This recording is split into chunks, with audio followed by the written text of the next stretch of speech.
আসসালামু আলাইকুম। কেওয়াইসিটা আপডেট করার জন্য আপনারা যে মাই নগদ লেখা আছে সবার নিচে দেখুন এর উপর ট্যাপ করবেন। এখানে দেখুন লেখা আছে রিসাবমিট কেওয়াইসি, এর উপর ট্যাপ করবেন। এখানে আপনার এনআইডি কার্ডের যে সামনের সাইড আছে তার একটা ফটো নেবেন। তো এখন যদি এখান থেকে ক্যামেরার আইকনে ট্যাপ করি, এখন আমি আমার এনআইডি কার্ডের ফ্রন্ট সাইডের একটা ফটো তুলে নেব। ফটো তোলা হয়ে গেলে যে ঠিক মার্ক আছে এর উপর ট্যাপ করে দেবেন।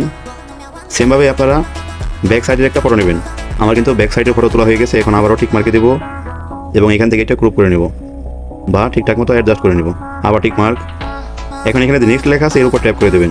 দেখুন নেক্সটে ক্লিক করার পর এখানে কিন্তু আমার এনআইডি কার্ডের সমস্ত তথ্য দেখিয়েছে এবং সব যদি ঠিক থাকে তাহলে নিচের দিকে হাতের ডান পাশে দেখুন যে নেক্সট লেখা আছে এর উপর ট্যাপ করে দেবেন। এখন এখানে উপরে মেইল আছে, এটাতে রাখবো। আর এখানে আছে পারপাস অফ ট্রানজ্যাকশন, এখানে পার্সোনাল দিতে পারেন বা আদার্সও দিতে পারেন।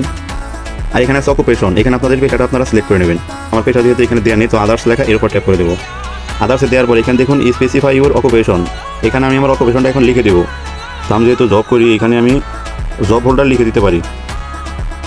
আর এখানে যে প্রফিট দেওয়া আছে এটা ইয়েস থাকুক, অসুবিধা নেই। তো এখন যে নেক্সট লেখা আছে এর উপর ট্যাপ করে দেবো। এখানে নেক্সট লেখা এর উপর ট্যাপ করে দেবেন।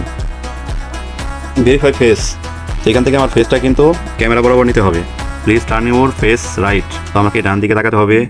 Please turn your face left, এখান থেকে বাম দিকে তাকাতে হবে। Please blink your eyes several time, এখানে কয়েকবার চোখের পলক ফেলতে হবে। তারপর এখন দেখুন সবগুলো যখন কমপ্লিট হয়ে যাবে এখানে যে নেক্সট লেখা আছে এর উপর ট্যাপ করে দেবেন। আমার যেহেতু ট্রেড লাইসেন্স নাই তো স্কিপ লেখা এর উপর ট্যাপ করে দেবো। এখানে আছে আই এগ্রি, এখানে টিক মার্ক দিয়ে তারপরে এখানে যে সাইন ইউর নেম বিলো, এখানে আপনারা একটা সাইন দেবেন। তো এখানে আপনারা আপনাদের নাম অথবা একটা সিগনেচার দিয়ে দেবেন। তো আমি যেহেতু আমার এনআইডি কার্ডে এরকমভাবে নাম দিয়েছিলাম তো সেক্ষেত্রে আমি নামটা লিখে দিলাম এই ফাঁকা গোটাতে। তো এখন যে নেক্সট লেখা এর উপর ট্যাপ করে দেবো। তো তাই এটা আপলোড হতে হতে আমি এখানে যে নেক্সট লেখা এর উপর ট্যাপ করে দেবো। এখন দেখুন এখানে কিন্তু যাবতীয় তথ্য আবার নতুন করে দেখাচ্ছে। তো এখন যে নেক্সট লেখা আবারও এর উপর ট্যাপ করে দেবো। Success, digital KYC resubmission successful. তো নির্দিষ্ট টাইম পর এরা কিন্তু কনফার্মেশন এসএমএসে জানিয়ে দেবে যে এটি আপডেট হয়েছে।